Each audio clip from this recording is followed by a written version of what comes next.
नहीं,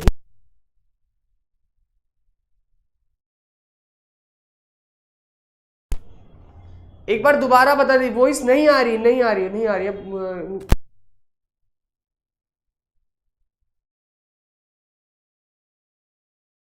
सुनो,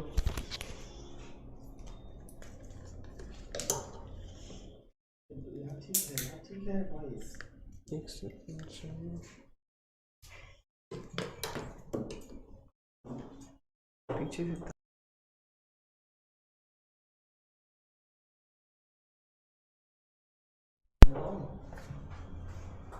एक दोबारा चेक करके बता दीजिए। अब देखो कुछ आई आवाज, आवाज डन आ गई, ठीक है, ओके ओके, बढ़ते हैं आगे।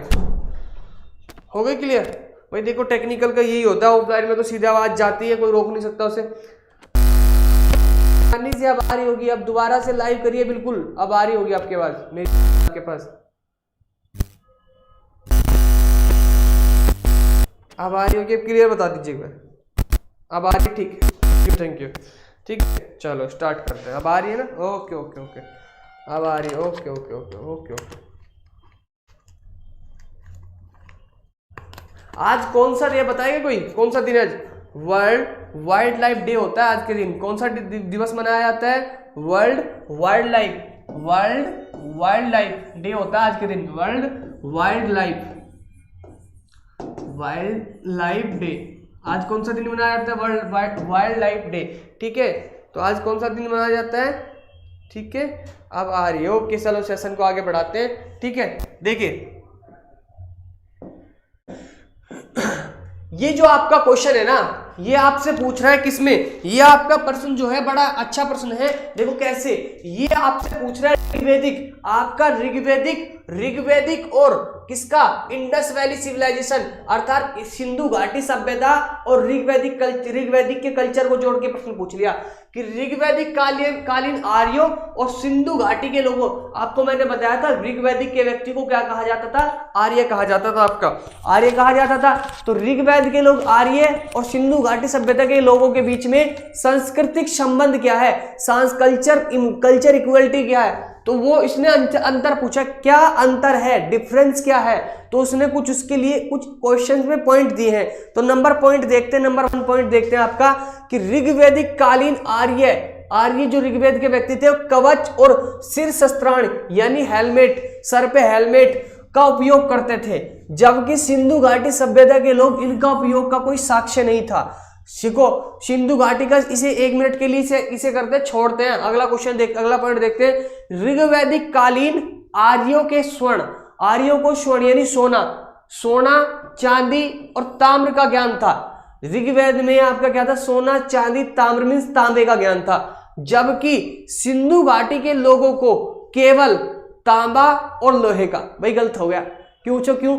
सिंधु घाटी के लोगों को लोहे का ज्ञान नहीं था, वहां पे किसका था? ताम्र का था, ठीक है, वहां पे आपका चांदी का था, सोने का था, पर वहां पे लोहे का नहीं था। वहां पे किसका था? वहां पे आपका कांस्य का था, ठीक है। सुप्रिया, गुड मॉर्निंग सर जी, गुड मॉर्निंग, ठीक है। क्वेश्चन स्टार्ट हो रखा, पहला क्वेश्चन है, और अभी भी लाइव ज्यादा देख रहे हैं और लाइक कम है, ऐसा नहीं करना है। सभी को क्या करना? लाइक करना, सेशन को शेयर कर दीजिए, तभी सब लोग जुड़ सके, ठीक है। सुप्रिया जाती है सेशन को देखने, और ये भी शिवानी कुमारी जी भी, ठीक है। सच में जो होती है गर्ल्स बड़ी पढ़ाई के लिए पॉजिटिव होती है कंपेयर टू बॉयज, ठीक है। तो देखो, ऋग्वैदिक कालीन आर्यों को स्वर्ण चांदी तांबे का ज्ञान था, जबकि सिंधु घाटी के लोगों को केवल ताम्र का और लोहे का। अगर यहाँ पे लोहे का ना होता तो फिर तो ये सही हो जाता, बट लोहा दे दिया। तो मैंने बताया लोहे की जो खोज है 600 BC में हुई है, 600 BC में, तो यहाँ तो कोई मतलब ही नहीं बैठता इसका। तो यहाँ अर्थात इसका आंसर क्या? ये कट जाएगा, तो सेकंड आपका क्या हो गया? गलत। ऋग्वैदिक कालीन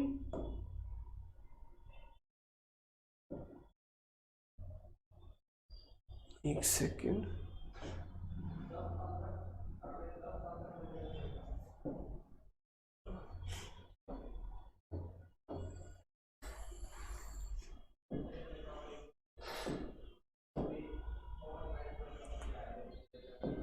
ठीक है। अगला को ये तो गलत कर दिया मैंने, ऋग्वेद ये गलत बता ही दिया। अरे ये यहां से क्यों हो रहा बार बार? अच्छा, ऋग्वैदिक कालीन आर्यों ने घोड़े को ऋग्वेद में आर्यों ने घोड़े को पालतू पशु बना लिया। बिल्कुल, आपके युद्ध का और राज्य क्षेत्र का विस्तार आपका ऋग्वैदिक काल में चल गया था, पालतू पशु बनाया गया था, बिल्कुल सही है। जबकि इस बात का कोई साक्ष्य नहीं है, यानी इस बात का कोई एविडेंस नहीं। किसका? देख लेते क्या बोल रहे हैं। इस बात का कोई एविडेंस नहीं कि सिंधु घाटी के लोगों को इस पशु को जानते थे। गलत बात। मैंने परसों भी बताया था, फर्स्ट सेशन में भी बताया था कि सिंधु घाटी के लोगों को घोड़े का ज्ञान था। पूछे क्यों?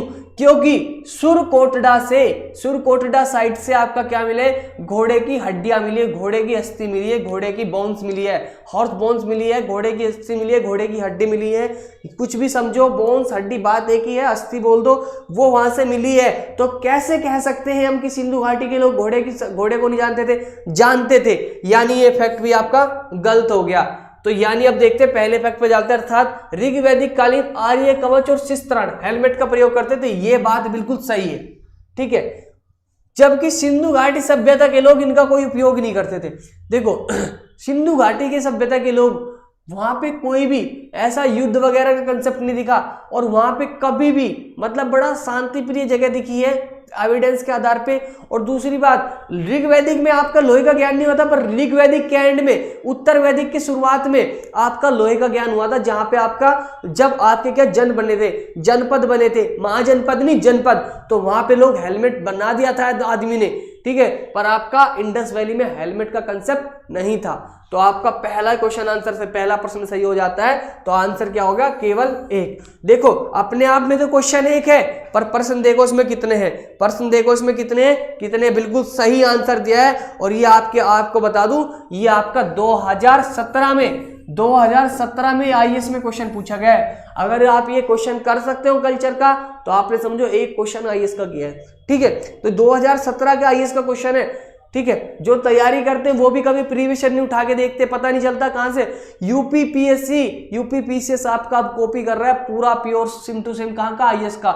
ये क्वेश्चन समझ में आया है तो ये क्वेश्चन नहीं आएगा, इसके पैटर्न पे क्वेश्चन आएगा। जैसे इस बार यहाँ लोहे का दिया है, तो लोहे का काट के यहाँ पे क्या दे देगा कि ऋग्वैदिक, यहाँ पे क्वेश्चन क्या बन सकता है? देखो कि ऋग्वैदिक काल में सबसे पहले आपका क्या आया? आपका कांस्य धातु का प्रयोग आया। ये गलत हो जाएगा। कांस्य धातु का प्रयोग ऋग्वेद में नहीं आया भाई साहब। कांस्य धातु का प्रयोग कब आया? समीक्षा, आपको भी गुड मॉर्निंग है जी। कांस्य धातु का प्रयोग सबसे पहले कब आया? सिंधु घाटी में आया, इंडस वैली सिविलाइजेशन में। मैंने कल भी बताया था। क्वेश्चन समझना है पूरा। अगर आपको पता है कि घोड़े का प्रयोग हुआ है इंडस वैली में, तो आप कर सकते हो। आपको पता है कि लोहा नहीं मिला इंडस वैली में, तब आप कर सकते हो। आपको पता है कि हेलमेट का प्रयोग नहीं हुआ इंडस वैली में, तब आप कर सकते हो। मतलब क्या हुआ? चाहे यूपीपीसीएस हो या यूपीएससी हो, मतलब किसका है? अंडरस्टैंडिंग का। अंडरस्टैंडिंग का मतलब है चाहे रिलेशन हो, चाहे पढ़ाई हो, कुछ भी। अगर आप समझ के नहीं पढ़ोगे, रटोगे, तब आप क्वेश्चन नहीं कर पाओगे। तो कितना अच्छे लेवल का क्वेश्चन था ये, तो आप समझ सकते हो खुद, ठीक है। आंसर दे दीजिए, जल्दी जल्दी आंसर दिया करिए। एक ही बच्चे ने, शिवानी जी ने आंसर दिया ए, ठीक है। आगे बढ़ते हैं। बाकी की समझ में नहीं आया क्या? समझ में आ रहा है सेशन जो मैं पढ़ा रहा हूँ? समझ में आ रहा है तो थंब करके बताइए जल्दी जल्दी, ठीक है। अच्छा लग रहा है तो थंब करिए सभी लोग। आगे बढ़ते हैं।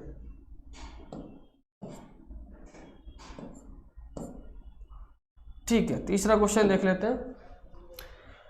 ऋग्वैदिक काल के प्रारंभ में निम्न में से किसे महत्वपूर्ण मूल्यवान संपत्ति समझा गया? ये पूछ रहा है आपके ऋग्वैदिक के प्रारंभ में, यानी 1500 से 1000 बीसी। ये बीसी जो है इसका मतलब क्या होता है पता है? बिफोर क्राइस्ट, इसे बोला जाता है, बीपी भी बोला जाता है, बिफोर प्रेजेंट, या इसे कहीं कहीं पे जो बोला जाता है BCE, बिफोर कॉमन एरा, ठीक है। तो ये सब किस भाषा के? ये ग्रीक भाषा के वर्ड है। अगर आपने 12th क्लास की एनसीईआरटी का ईंट मन के पहाड़, ये ईंट मन के अब ये पढ़ा होता चैप्टर आपने, तो आप वहां से जरूर पहले पेज पे इसके बारे में डिटेल में लिखा है, ठीक है, ठीक है। हरिशंकर जी बी आंसर दे रहे हैं, ठीक है। देख लेते हैं क्या आता है कि वैदिक क्वेश्चन का आंसर दिया करो ना, तो नंबर डाल के दिया करो। आप पता नहीं आप पहले का दे रहे हो इसका दे रहे हो, ठीक है, ये कंफ्यूज हो जाता है फिर, ठीक है। तो आपका वैदिक काल के प्रारंभ में निम्नलिखित में से किसे महत्वपूर्ण संपत्ति समझा गया है? तो किसे समझा गया है भाई? सेशन को एक बार जल्दी जल्दी शेयर कर दीजिए, सभी को बोलिए लाइव है टेस्ट, आ जाइए। ठीक है, तो क्या है इसमें? गाय है। ठीक है, यहाँ पे आपका सबसे पहले इंपॉर्टेंट क्या आता है? गाय, क्योंकि अभी एक जगह पेपर में पूछा भी गया था ये लोग कैसा किस चीज में, ये ऋग्वेदिक में आपका वेजिटेरियन था प्योर, पर ऋग्वेदिक के एंड में थोड़ा थोड़ा क्या हो गया आपका नॉन वेजिटेरियन स्टार्ट हो गया था। ऋग्वेद में आपके कभी नहीं मिलेगा नॉन वेजिटेरियन का साक्ष्य। ठीक है, आगे बढ़ते हैं। गुड मॉर्निंग रणधीर जी, बहुत लेट हो आप आज, मतलब 5-6 मिनट लेट हो। ठीक है, 10-14 मिनट वैसे लेट हो। कल से ठीक 9 बजे टाइम बढ़ा दिया कि क्लास का, क्योंकि आप कल से, आप परसों से आपका गुड मॉर्निंग भी स्टार्ट हो जाएगा, गुड मॉर्निंग न्यूज। तो गुड मॉर्निंग न्यूज के बाद फिर मेरी क्लास होगी। अभी तक मेरी सबसे पहले क्लास होती थी, तो गुड मॉर्निंग न्यूज भी आया करेगी सुबह सुबह करंट अफेयर के साथ। तो ठीक 9:30 बजे से आपकी क्लास स्टार्ट हो जाया करेगी। और आज 9:30 बजे भी रात को आना नहीं भूलना, एमपीपीसीएस का पेपर कराया जाएगा आपको। ठीक है, ठीक है, ओके सर, ओके सर, आगे बढ़ते हैं।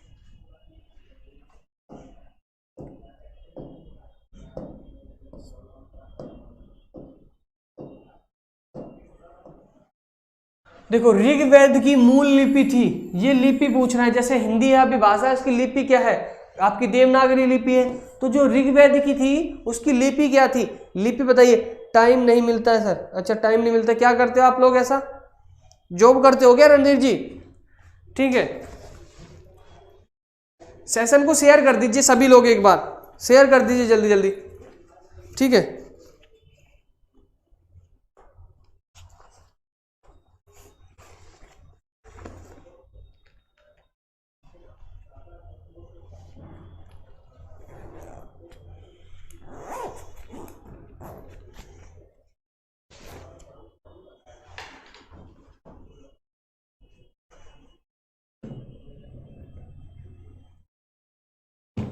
ठीक है, आगे चले। 3 का सी गलत आंसर हो जाता है ब्राह्मी लिपि। ठीक है, ऋग्वेद की जो भाषा थी उसका आंसर है आपका ब्राह्मी लिपि। ब्राह्मी लिपि, शिवानी जी बिल्कुल सही आंसर दे रही, ब्राह्मी लिपि था आंसर। क्या था थर्ड का? ब्राह्मी लिपि। ठीक है, यहां तक क्लियर हो जाता है। आगे बढ़ते हैं, आगे बढ़ते हैं, अगला क्वेश्चन देखते हैं। वैदिक कर्म कांड में होता था, वैदिक कर्म कांड में होता था, होता गलत लिखा है, होता नहीं होता, होर्त ऐसे होता है। वैदिक कर्म कांड में होता कुछ नहीं होता, होर्त होता है। होर्त का संबंध है, होर्त का संबंध है, होर्त का संबंध है। बताइए, होर्त का संबंध है, होर्त का संबंध है। बताइए किससे संबंध है होर्त का? होर्त का संबंध है, बताइए।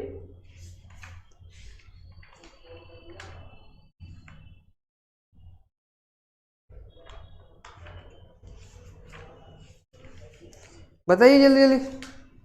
फोर्थ का ए ऋग्वेद से क्या होता था? बताइए, ये भी बताइए। फोर्थ का ए ऋग्वेद से बताइए क्या होता था, ये भी बता दीजिए। चलो, जब भी तो समझेंगे। ये तो तुक्का भी हो सकता है ना, कोई बताएगा होर्थ का मतलब क्या है?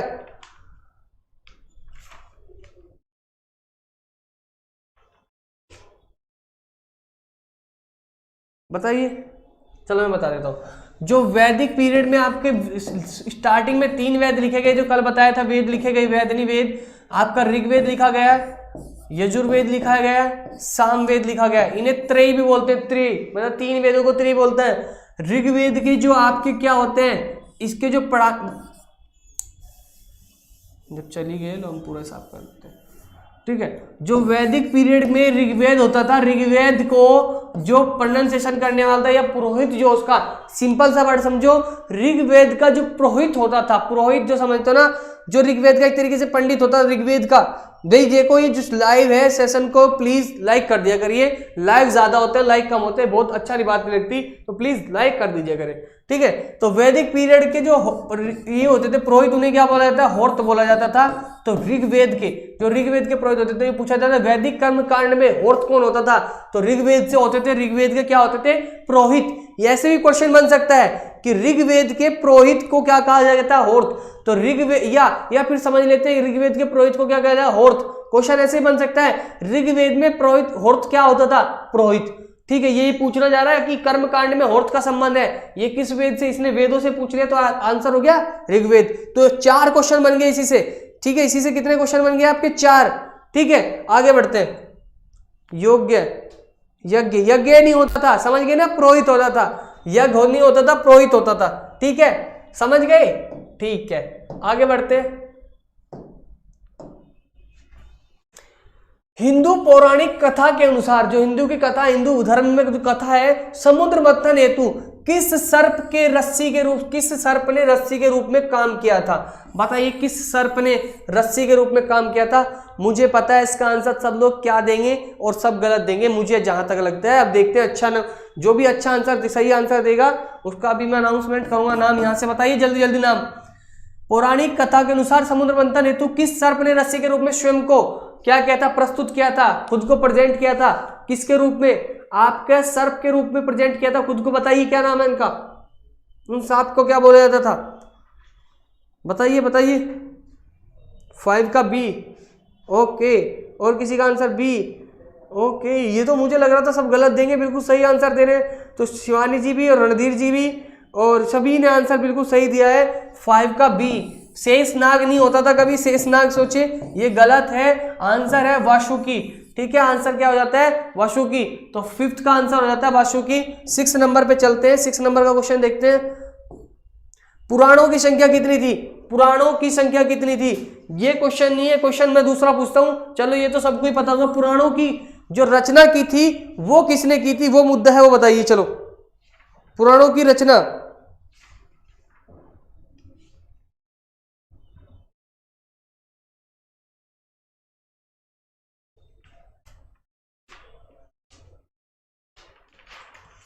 बताइए बताइए।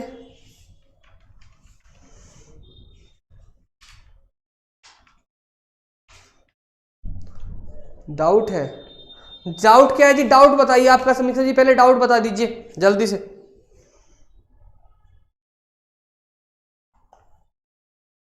बताइए, डाउट बताइए।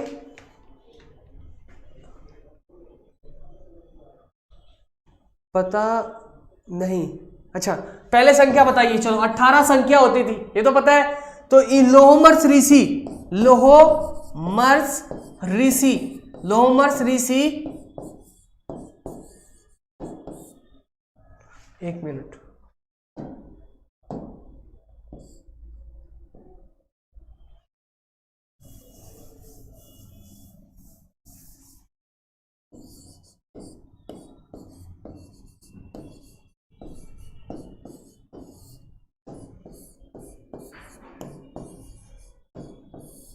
लोहमर्ष ऋषि। हाँ, डाउट बताइए। पता, डाउट है? डाउट तो पूछिए, क्या डाउट है आपका? बताइए। नहीं है? देखो, लोहमर्ष ऋषि और उनके पुत्र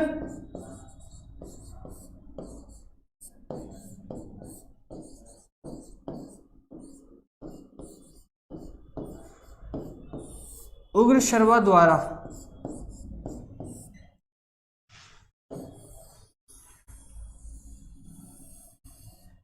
तो पुराणों की संख्या से क्वेश्चन आ गया कि आपका कितने? 18। पर फिर वो क्या पूछ रहे हैं कि किस, अगर क्वेश्चन आ गया ये कि किसके द्वारा की गई। पिछले क्वेश्चन में था क्या था? मैं दोबारा क्वेश्चन लगा देता हूं, क्वेश्चन नंबर बता देना, मैं क्वेश्चन लगा दूंगा फिर, और फिर आप पूछ लेना तुरंत। पुराणों की संख्या क्या थी? तो पुराणों की संख्या तो 18 थी। खोज किसने, मतलब लिखे किसने थे? लोहमर्ष ऋषि और उनके पुत्र उग्र शर्मा द्वारा लिखा गया था। यहां तक क्लियर है सबको? यहां तक क्लियर है? यहां तक क्लियर है? यहां तक क्लियर है ना? ओके, ठीक है। आप क्वेश्चन नंबर बता देना, मैं आपका डाउट अभी क्लियर कर दूंगा, क्योंकि डाउट फिर बाद में डाउट ही रह जाएंगे। ठीक है, ये लिख लेना, सब लोग लिख लिया ना?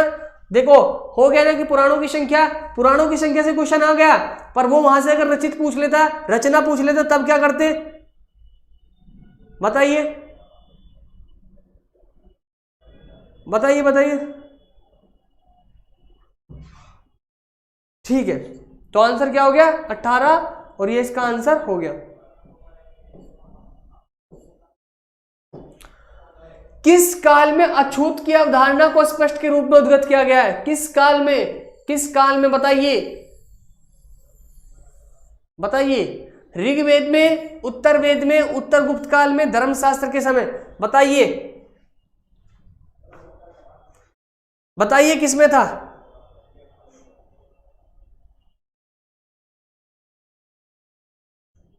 मैं बता देता हूं, धर्मशास्त्र के समय, ऋग्वैदिक काल तो बहुत अच्छा था, यहां पे नहीं था। धर्मशास्त्र के समय क्या था, धर्मशास्त्र के समय आपके क्या थे, छुआछात आपका चालू हो गया था। तो छुआछात आपका चालू हो गया था धर्मशास्त्र के समय। अगला क्वेश्चन देख लेते हैं। उपनिषद काल के राजा अश्वपति शासक थे, कहां के शासक थे बताइए, कहां के शासक थे उपनिषद के राजा, ये कहां के, उपनिषद काल के राजा अश्वपति शासक थे, कहां के थे। सेवेंथ का डी बिल्कुल सही है, सेवेंथ का ए गलत है, सेवेंथ का डी है, ठीक है। तो बता दीजिए मुझे इसका आंसर क्या होता है 8 का। लाइव पीछे चल रहा है क्या थोड़ा, आप प्लीज जल्दी जल्दी लाइक किया करिए, मतलब लाइव आंसर दीजिए जल्दी जल्दी, इतना टाइम नहीं होता फिर। नहीं यहाँ तो स्पीड से ही आ रही है।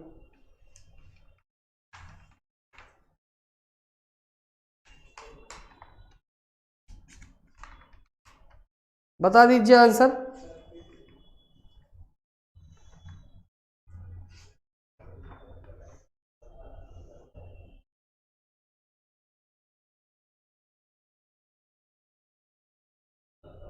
किसका सी है, नहीं नहीं नहीं नहीं नहीं,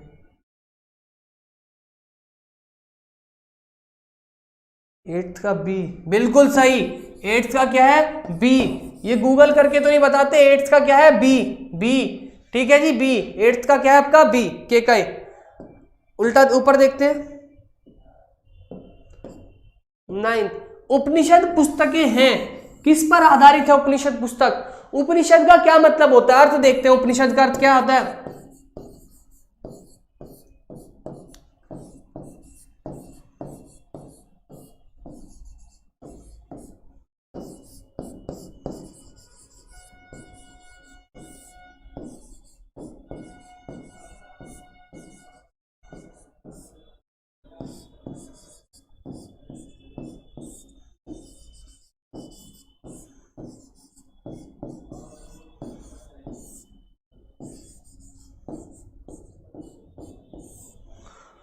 गुरु के सम्मुख बैठकर ज्ञान की प्राप्ति करना क्या कहलाता है आपका, उपनिषद कहलाता है। गुरु के सम्मुख बैठकर ज्ञान की प्राप्ति का मतलब होता है उपनिषद। उपनिषद की पुस्तकें हैं। अब क्वेश्चन ये है धर्म पर, योग पर, विधि पर, दर्शन पर, आंसर बताइए अब नाइन्थ का। तो नाइन्थ का आंसर हो जाता है धर्म पर नहीं, आपके दर्शन पर, आपके दर्शन पर, ठीक है, आपके दर्शन पर। जैसे सत्यमेव जयते कहां से लिए गया है, मुंडकोपनिषद से। फिलोसफी क्या है, मुंडकोपनिषद। क्या लिया गया है, ये हमारा दर्शन है, ठीक है, ये दर्शन पर आधारित है, आपके फिलोसफी पर आधारित है। नाइन्थ का जो है ए नहीं डी है, ठीक है, शिवानी कुमारी जी डी है आंसर, नाइन्थ का डी, ठीक है। यहां तक हो गया, आगे देखते हैं। सर्ग प्रतिसर्ग वंश मनवंतर वन और वंशानुचरित संकेतक है काहे के हैं, वेदों के, पुराणों के, उपनिषद के। बताइए 10वें क्वेश्चन का आंसर बताइए।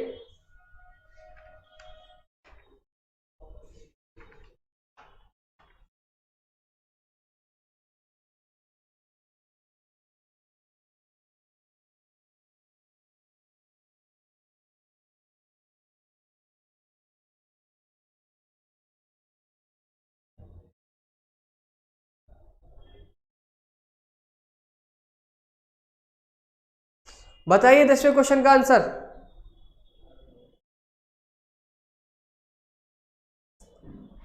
आप पीछे चल रहे हो, मैं ही बता देता हूं, पुराणों से। 10th का आंसर हो जाता है पुराणों से, ठीक है, कोई बात नहीं, आप 9th पे चले पड़े, कोई बात नहीं, आगे बढ़ लेते हैं। तो आपका ये वंश मनवंतर वंशानुचरित कहां पे मिलते हैं, पुराणों से, ठीक है, आगे बढ़ते हैं। सत्यकाम जाबाल की कथा जो अनब्याही माँ यानी अनमैरिड माँ होने का लाछन को चुनौती देती है। सत्यकाम जबाल की कथा होती है, बहुत बहुत अच्छी कथा है सत्यकाम जबाल की कथा, जो अनब्याही माँ होने के लाछन को चुनौती देती है।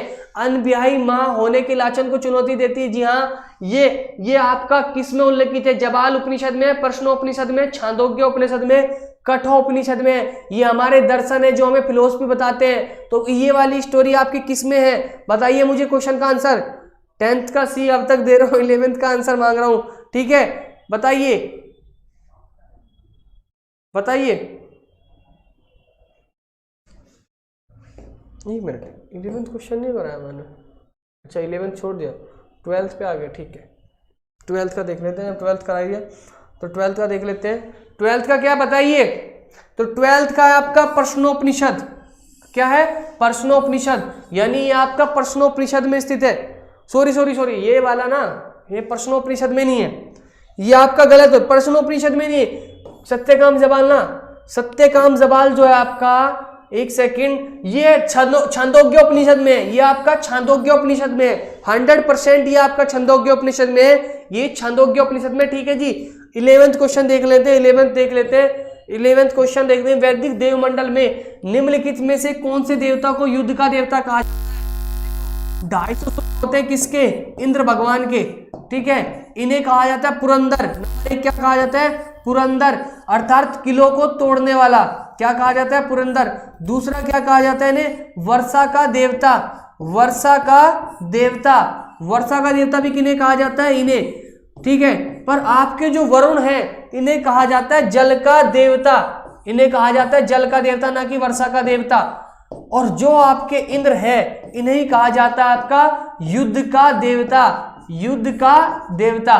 तो समझ गए होंगे इसका आंसर क्या है? 11th का आंसर क्या हो जाता है आपका? बी। जी हाँ, 11th का आंसर क्या हो जाता है आपका? बी। ये 11th का क्वेश्चन का आंसर क्या हो जाता है आपका? बी।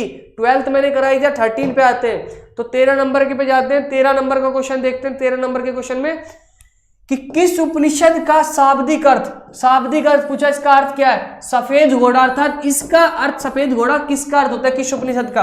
बताइए।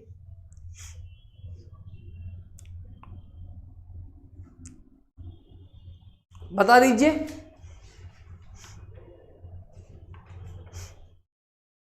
बताइए।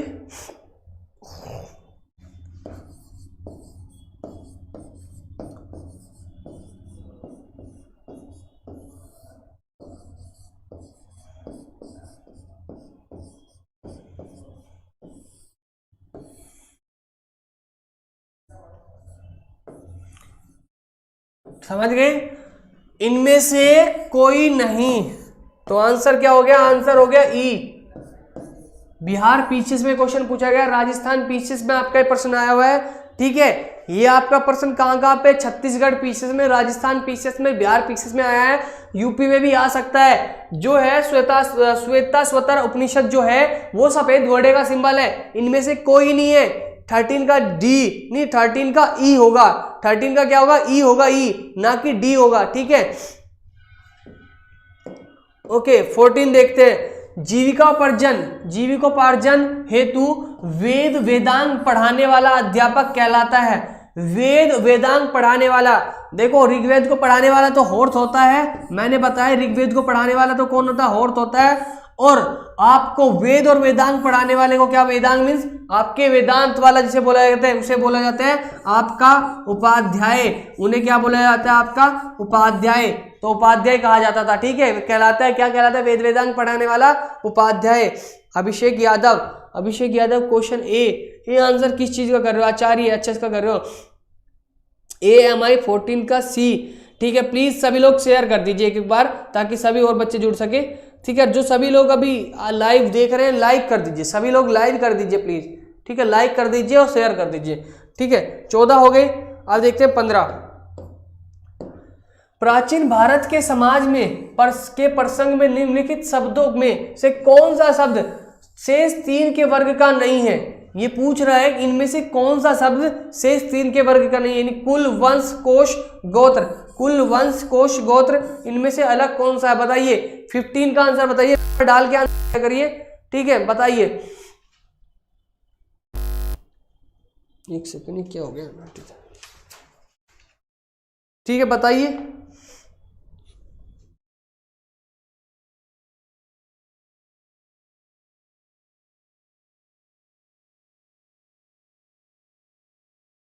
भाई पूछा जाता है ना कि किस कुल का है, किस वंश का है, क्या गोत्र है, किस वंश का है, किस कुल का है, किस गोत्र का है। कोष क्या होता है? कोष तो आपका क्या होता है? भंडार होता है, भंडारण।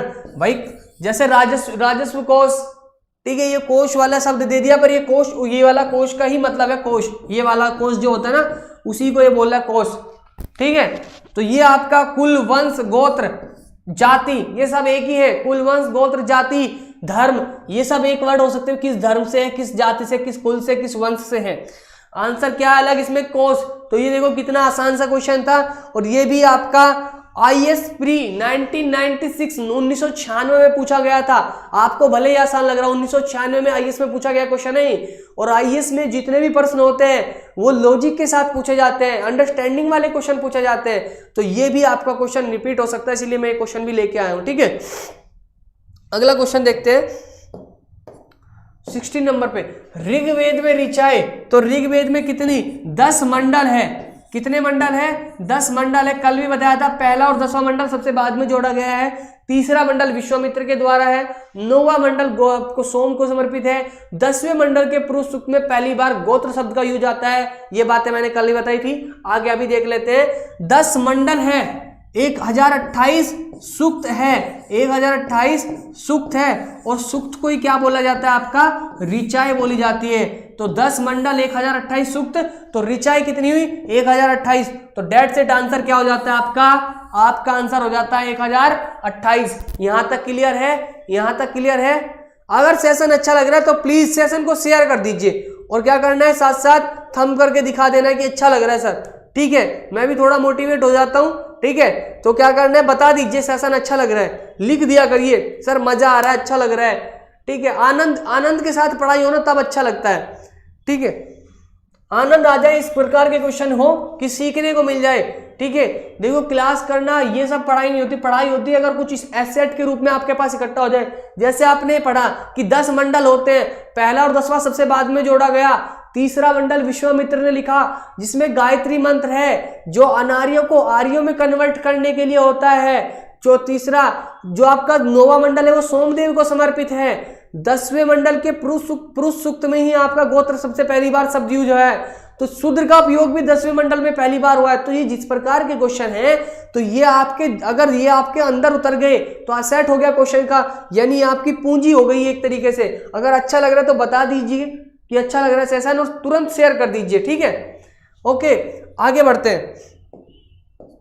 17 यज्ञ संबंधी विधि विधान का पता चलता है। देखो यज्ञ की बात आई है, यज्ञ की बात है। यज्ञ कहां से, मैंने बताया पूजा पाठ का संबंध आपका किससे है, धर्म से। धर्म से ऋग्वेद से, ऋग्वेद से ऐसे जोड़ लेंगे तो पूजा पाठ कर्मकांड का किससे हो जाएगा, आपका हो जाएगा ऋग्वेद से। ठीक है, गायन का संबंध किससे हो जाएगा, सामवेद से। ठीक है, ब्राह्मण ग्रंथ से, चलो इसे तो छोड़े, यहाँ पे अगर अथर्ववेद हो जाए जादू टोना से। बचा कौन, यजुर्वेद। तो आपके जितने भी विधि विधान का पता चलता है यज्ञ से संबंधित, वो आपका किस में आता है, यजुर्वेद में। तो 17 का आंसर हो जाता है आपका डी। AMI बिल्कुल सही आंसर कर रहे हैं। तो प्लीज एक बार सेशन को शेयर भी कर दीजिए ताकि आपके दोस्त संबंधी भी आ सके और क्वेश्चंस का आनंद ले सके। ठीक है, प्रश्नों का आनंद लेते हुए आपका सेशन आगे बढ़ना है।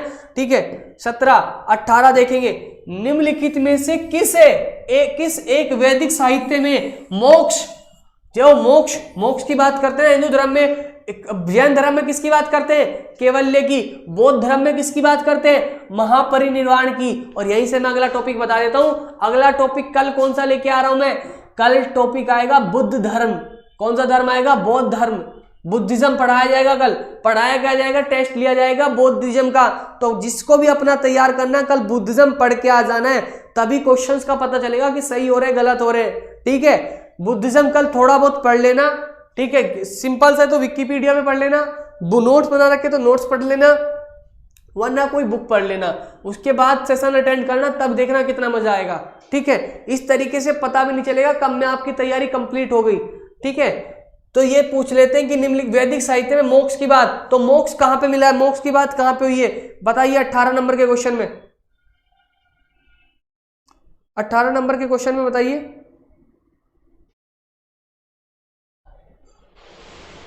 बताइए, दर्शन में दिया गया, आपके दर्शन में हिंट दे रहा हूं, थोड़ा हिंट दे रहा हूं कि आपके दर्शन में मोक्ष के बारे में बताया गया है। दर्शन पे आधारित कौन सा है, बताइए।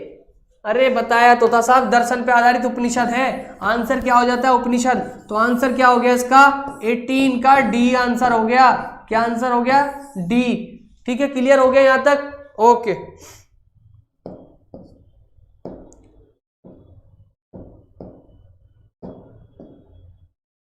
शतपथ ब्राह्मण में निम्नलिखित में से किस राजा विजय माधव से ये आपका संबंधित है? शतपथ ब्राह्मण किसका है बताइए? शतपथ ब्राह्मण, गोपथ ब्राह्मण किसका है? गोपथ तो पता ही होगा अथर्ववेद का। शतपथ किसका है? आपका यजुर्वेद का। ठीक है, ये पूछा है। अगला क्वेश्चन देखिए कि शतपथ ब्राह्मण में निम्नलिखित में से किस निम्नलिखित विधेय माधव से संबंधित आपके ऋषि थे? कौन थे? आंसर बताइए, कौन थे आपके? आइए, थे आपका ऋषि गौतम रहुगुण। ऋषि गौतम रहुगुण थे। आपका आंसर क्या हो जाता है? 19 का आपका आंसर होता है डी। ठीक है, 19 का आंसर होता है आपको डी। अगला क्वेश्चन देख लेते हैं। अगला क्वेश्चन देखते हैं आपका,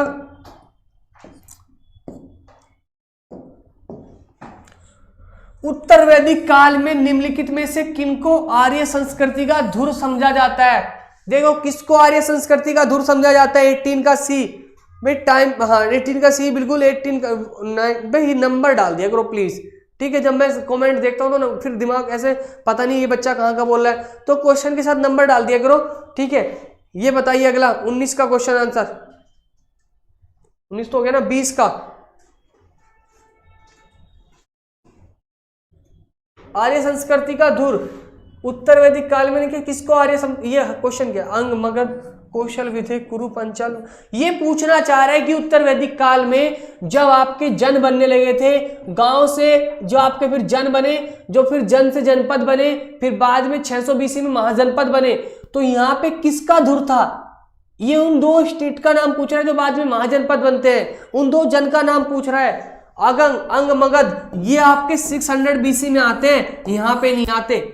यहाँ पे आप कुछ और आता है, ध्यान से देखिए। यहाँ पे आपका आता है कुरु और पांचाल।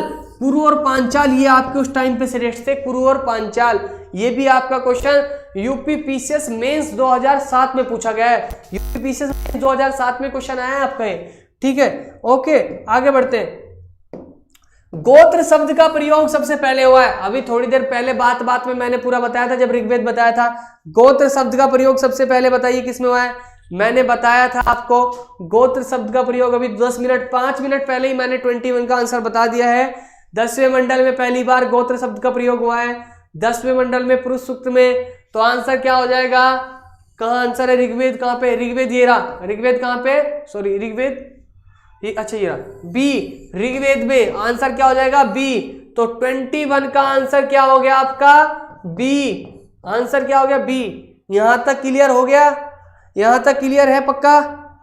भाई सेशन को शेयर कर दीजिए, 4-5 क्वेश्चन बचे हैं। सेशन को प्लीज एक बार शेयर कर दीजिए। जो शेयर कर देता है बता दीजिए कमेंट में, मैंने सेशन शेयर कर दिया है। और सभी को बोलिए कि सभी लोग सेशन को देखें। ठीक है, यूपी पीसीएस जो दे रहा है आपका टेस्ट नंबर 3 इस बार। टेस्ट नंबर 3 अंतिम प्रहार दिख रहा है स्क्रीन पर? अंतिम प्रहार नहीं दिख रहा तो मैं लिख देता हूं नीचे। ये आपका है अंतिम प्रहार। कौन सा अंतिम प्रहार बैच का नाम है आपका? अंतिम प्रहार। टेस्ट नंबर 3 है आज, टेस्ट नंबर 3 अंतिम प्रहार। ठीक है, आपका स्टार्ट है। ठीक है, और किसी प्रकार का कोई डाउट होता है तो 7428020320 पे आप कांटेक्ट कर सकते हो। यहाँ पीडीएफ हो या कुछ भी आपका इशू हो तो आप क्या कर सकते हो, यहाँ पे आप अटेंड कर सकते हो। ठीक है, अगला देखते हैं 22 से। अवेस्ता और ऋग्वेद में समानता है। अवेस्ता किस क्षेत्र से संबंधित है? मैं आपको बता दूं, ऋग्वेद जो आर्यन थे, आर्यों की बहुत सारी चीजें आपकी ईरान में मिली है। कहाँ पे मिली है? ईरान में। तो ये भाषा है, ये आपकी जो अवेस्ता है, ये आपका संबंध ईरान से है। ये कहाँ से है? ईरान से। यहाँ तक क्वेश्चन सही हो जाता है। 21 का बी बिल्कुल सही है। हरिशंकर जी सही आंसर दे रहे हो, आप भी। शिवानी जी भी सही आंसर दे रही है। अगला क्वेश्चन देखते हैं 23।